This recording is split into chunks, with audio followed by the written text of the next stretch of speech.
In this video, I got an unboxing for you guys, and I'm going to show off the first 1 in 25 variant I've ever purchased.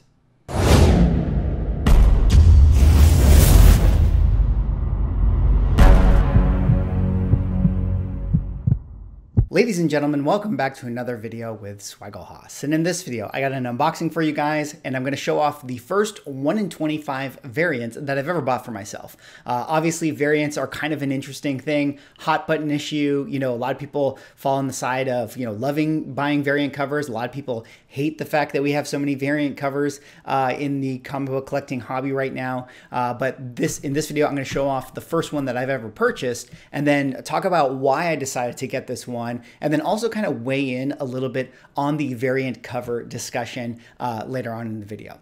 But before I get into my unboxing, if you guys could drop me a like or comment or subscribe if you're enjoying the content, help support the channel, do one of those things, and I would appreciate it. All right, that said, I got two actually unboxings to talk about. The one here is the variant cover. I will save this one for, next or last rather. We will do that, and then we'll have the discussion of the video be mostly about, the variant cover topic. But in this one right here, I do have another unboxing, and it was not video worthy to just unbox this one, so I just decided to pair the two together. So we're going to do this. But before I do that, I just have to complain a little bit.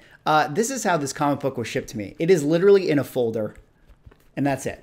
It's just in a folder. There's no cardboard in here. I can tell that this is, like literally just the comic book inside of it. And yeah, I'm pretty worried because although it does say do not bend on it, and it did not get bent, I do see a lot of dings and dimples, like it got smushed for sure. So, shippers out there, guys, we got to do better. We got to do a little bit better with our shipping. All right, so we're going to open this up here, and yep, it's just loose hanging comic book. Oh boy. Well, I guess it survived. So there's that. All right, this one I just wanted to show off to you guys. I made a video talking about the Sinister Six just the other week. And before I posted my video, I actually decided to, do the smart thing and purchase this comic book for myself. So I actually did end up buying a copy of Amazing Spider-Man number 337, second full appearance of the Sinister Six. This is just an awesome cover. I'm so glad I got this thing. I mean, even, when we get the Sinister Six in No Way Home and they go off into the sunset and we never see them again, this is something I really, really am happy that I own. As I was kind of thinking back on things, I realized that I have like a fond memory of this cover. Like I'm pretty sure that as a kid, in the early 90s when I was going into comic book stores, I had seen this cover before. So I don't know, there's like a kind of like a light bulb nostalgia that gets triggered for me whenever I look at this thing. And yeah, this to me, this image is actually the image that I remember as the Sinister Six for myself. Like I know that they made their first appearance in Spider-Man Annual #1, but to me, as a kid, I remember the Sinister Six being this version of them with the Hobgoblin instead of Kraven. So very awesome cover. Glad I have this one. I think it is a near mint. It's supposed to be near mint. I mean, it was advertised as near mint, and it was advertised as unread. It looks pretty clean. Maybe some pressable Oh, no way, man. I don't know. Let's go on to the next thing. I don't know. I think it got crushed in the mailing there. That's definitely very disappointing. I don't know. I'll have to write a comment on my order here. All right, next up here, this is my first 1 in 25 variant cover purchase. Now, I'm not someone who likes variant covers. I mean, I appreciate variant covers for the art and everything, but I've never purchased a variant cover. I don't typically, I like to go for cover A's for most situations. Like I just like the idea of owning the one that is intended to be owned by the publishers and the artist, as opposed to like the variant one. I mean, I know that a lot of people like variants because they like to have like, their own choice on things and they can pick the cover that they like. But I personally don't like variant covers. Now, I also, to that same point, would never buy a 1 in 25 or a 1 in 100, an incentive variant cover, because why am I going to pay, a premium on a book that I already would rather just have cover A for? So it's never really been something that I was interested in getting. But this week we did finally get a book or a release of a character where I felt like, okay, this might be worth getting a 1 in 25 for myself, because I actually was so excited that this character, or that they created this new character, and that, you know, there was an option to get a 1 in 25. So I am very, very excited to show you guys my first ever 1 in 25 variant cover. This is a one by Mico Suayan. Excuse me if I mispronounced the name, but this is Darkhawk #1, the 1 in 25 variant. This is the new Darkhawk. Now they're kind of like doing a new launch of the Darkhawk character. There's a new character that was able to find the medallion and end up you know, becoming the new sort of Darkhawk. So they're kind of taking Darkhawk in sort of that Young Avengers route, where they're getting a new high school kid to play the character. I think it's really interesting that they decided to do that. The character, whose name escapes me at the moment, is actually an Asian character, so you know they're definitely going for that diversity push. You know, I'm totally fine with them doing that. To me, anytime we can get more Darkhawk in Marvel, I'm definitely a fan of that. And I decided to pick this one up. I actually picked up multiple copies of the regular cover A for this one, but when I noticed that there was a 1 in 25, for me, it's like I decided that, like, hey, this is actually a character that I really love, and this is actually a cover that I think is really, really cool. And I also am getting it because, to me, if I'm thinking about it from like a Young Avengers perspective, like maybe what Marvel wants to do is bring, you know, Darkhawk into the MCU, or make Darkhawk, you know, a major player, but maybe they're just not as bullish on like the Chris Powell version, meaning the 90s version of Darkhawk. Maybe they're like, oh, maybe if we can kind of do a different diversity push for him, maybe make it like a younger Asian character, that character could slot into like, you know, sort of the Young Avengers fold. So they're definitely doing a new push for that. I thought that this cover looked absolutely beautiful. I love kind of like the purple pink aesthetics of it. I love like how they did the title within context to, you know, the character here and the blocking. So I'm really, really happy I picked this one up. And this is like one of those covers, like as it kind of transitions now into like what I wanted to talk about with variant covers and like this whole like, you know, incentive ratios and things like that. This is probably the only variant cover I would ever really consider, you know, purchasing for myself. Like in previous, you know, new comic books or previous comic books, you know, I've always seen variant covers, 1 in 25s or 1 in 100s, that I think look really cool, but I've really not been motivated to pick up any of them because I just don't want to have to pay a premium on a book. But this was the one book that finally, you know, pushed me to do it. Like, you know, I thought like, hey, I like Darkhawk, I like this cover, maybe it's worth picking up. Now, one of the things I have to caveat here is I was actually able to get this one for $17 on eBay, making it, you know, after taxes and shipping is around 22 is what I had to purchase for it. So I feel like anytime you're getting a 1 in 25 around that $25 range, it's definitely worth picking up, in my opinion, at least as far as if you actually like that comic book cover.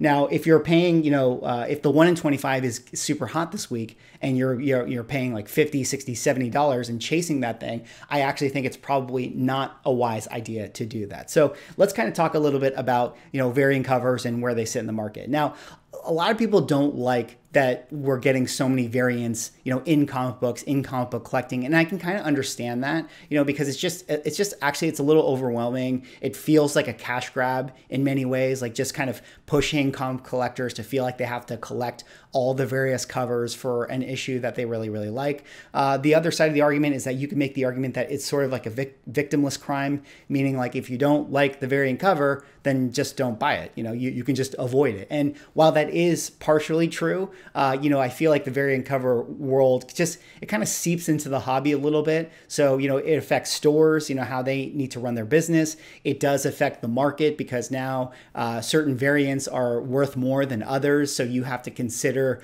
should I buy cover A? Well, maybe I should buy this other variant cover because, you know, this is the one that's going to be, you know, worth more later on down the line. So it does kind of affect you in a way regardless. And I can kind of see both sides of the equation on it. But ultimately, it just kind of goes back to the adage of buy what you like, you know, within comic book collecting. You know, at the end of the day, If you like a 1 in 100 cover and you're willing to spend $100 for it because you love the art and you just love like what it looks like, then by all means go for it. I mean, if you feel like you're just getting it for your own personal collection, definitely do it. And who really cares if it becomes more valuable or less valuable in the future? Now, if we're coming at this from a sort of like an investment perspective, which, just full transparency, I am getting this cover from a sort of investment speculative perspective, because I believe that Marvel is going to invest resources in this new Darkhawk. Then there's a few things that we need to kind of talk about with regards to variant covers, right? So I did pull up a few examples that I want to show you guys here today, and we can kind of talk about them and talk about when does a variant cover hold its value, when does a variant cover lose its value, because it actually depends on what you got. So let me go through some of these examples here. The first one we'll talk about, of course, is probably the most famous of all the examples here is Ultimate Fallout 4. We have the Ultimate Fallout first appearance of Miles Morales. Here I just pulled up, this is an eBay listing. Here's a 9.4. Ultimate Fallout 4, of course, this is the first appearance of the new Spider-Man, Miles Morales. And as you can see, this is the original cover for this book. Now, this is a book that is listed at $800. Now, this is a book that came out in 2011, and there was a 1 in 25 variant cover that came out for this book. So let's take a look at the listing right now. Of course, this is listed prices, not necessarily fair market value or what the book will actually sell for, but here is the Judevich, excuse me if I mispronounced that. This is the 1 in 25 Ultimate Fallout 4 cover. A very cool one, definitely cool. And you can see here out of the 9.4 CGC, this one is listed at $68.50. So quite a bit more expensive than the 9.4 original cover. So if we're taking like, a character like a first appearance of a Miles Morales character, and we're comparing, what is the value of something that is like a regular cover compared to a 1 in 25 cover. I mean, it certainly seems like, at least at this point now, with like that example of Miles Morales, we're looking at, 5 times the value, 6 times the value, which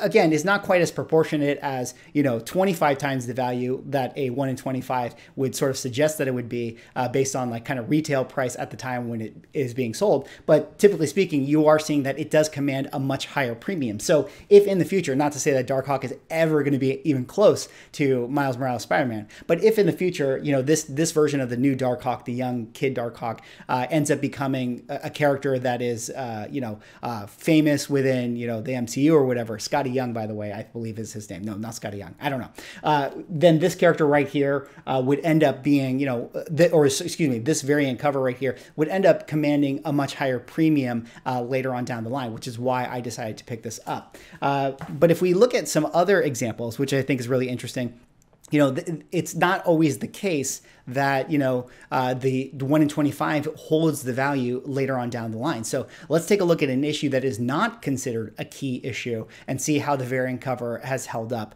over time. So of course, Ultimate Fallout 4 definitely has held its value. But if I go to like, say, I have pulled up here, Venom #5. This is the first print from 2018. This is the Donny Cates cover. Excuse me for the image being blown out by this lister. But this is a book that, came out in 2018. Right now, you could probably get for $16 or so. It's not really a key issue by any means. It doesn't really have any major significance to it.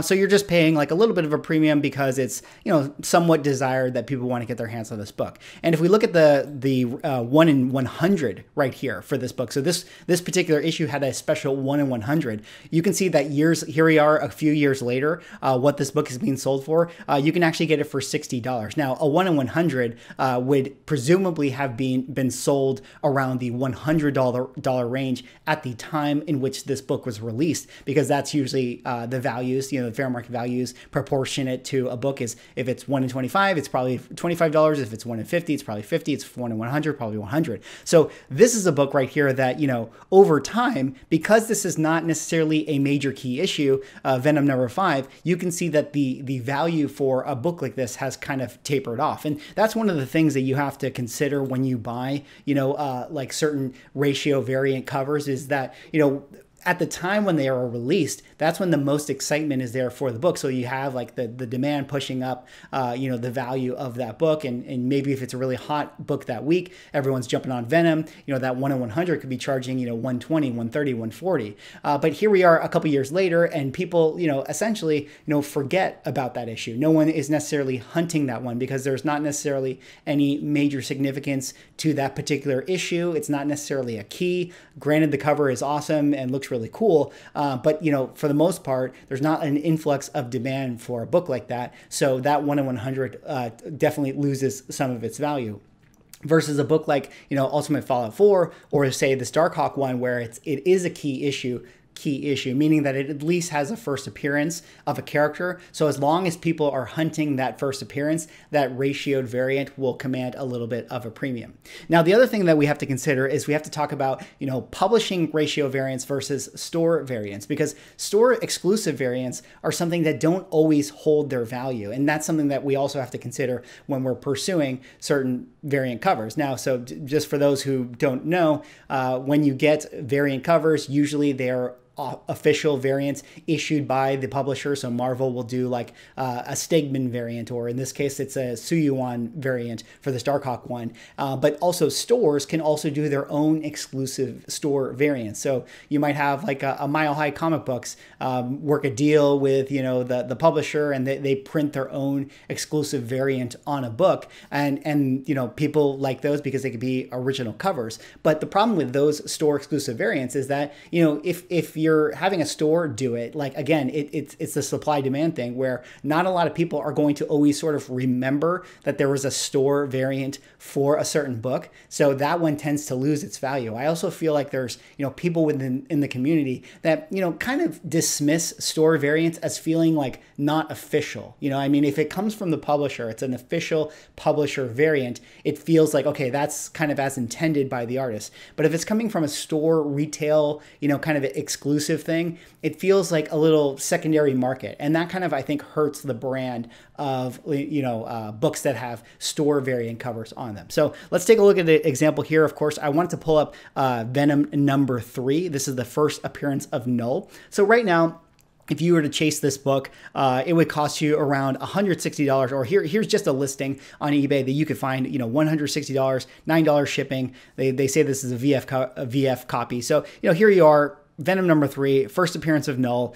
This is the original cover. Now, this is a book that actually had multiple variants come out for it. It had a 1 in 25, and it also had a store scan variant exclusive. So here we are seeing the Venom number 3 scan variant, which is one that came out around the same time of this. And here you see the cover right here. Now, this is one, because it is a scan variant or store exclusive. You can get this one for around $105. So actually, this variant right here is being charged at a lower cost than what the original cover is, commanding right now. And then if we look at the 1 in 25, which is by Jorge Molina, this is a book that definitely commands much more of a premium. This is a copy coming from Australia, but you can see the US price right here is around $300. So this was a book, first appearance of Null, that has a 1 in 25 variant. And you can see that this is actually sort of 3 times the price that the original cover is commanding right now. So definitely kind of interesting to think about when we think about variant covers. As far as like an investment, consideration goes for, is that, when you're chasing these variant covers, if you're looking for ones that are going to return value on your investment, then definitely they have to be for key issues, because if variant covers for non-key issues, typically speaking, are never going to hold their value. Also, store exclusive variants tend to not hold the same type of value. And it's not because the cover is not cool, or it's not because people don't want them. It's typically because, the store exclusive variants, because they're not direct from the publisher, a lot of times people forget that they exist. So, the demand side of the supply and demand equation is just not there for a book. Now, if it's a book that ends up getting super, super, super hot later on down the road, and there are people in the market that kind of like unearth like these ideas of like, oh yeah, and that book had a store exclusive variant, then those books can definitely get hot. But unless that is the case, the store exclusive variants are often forgotten in the market. So anyways, that is why I decided to pick up this Darkhawk 1 in 25 variant. It is the first appearance of this new young Darkhawk, and this is one where I felt like, hey, if Marvel is putting out a bunch of, Darkhawk properties, as of late, I made a video, of course, where I talked about modern comic books and how Marvel publishing is starting to tie more to, the MCU, then, it begs the question of like, oh, is Marvel going to do something with a Darkhawk character? And if they are they going to do something with this young sort of new high school Asian Darkhawk? So that one is definitely really interesting to me, and that's why I decided to chase this cover. But at the end of the day, if this doesn't go up in value, it is a character that I love, and it is a cover that I think is really awesome. So that is why I decided to pick this one up. I probably won't be chasing any more variants ever again, unless it's like a character that I absolutely love. I mean, maybe if there's like a new Silver Surfer and it's a new variant cover, I might pick up something like that. Anyways, that's all I have for this video. Those are me showing off my two new pickups, Amazing Spider-Man 337 and this Darkhawk #1. Let me know what you guys think. What do you guys think about variant covers? I mean, there's a lot to discuss within this topic, and I sort of only scratched the surface on it, at least in terms of like an investment perspective. But let me know what you guys think. Drop me a like, comment, subscribe if you're enjoying the content, and I will see you in the next video.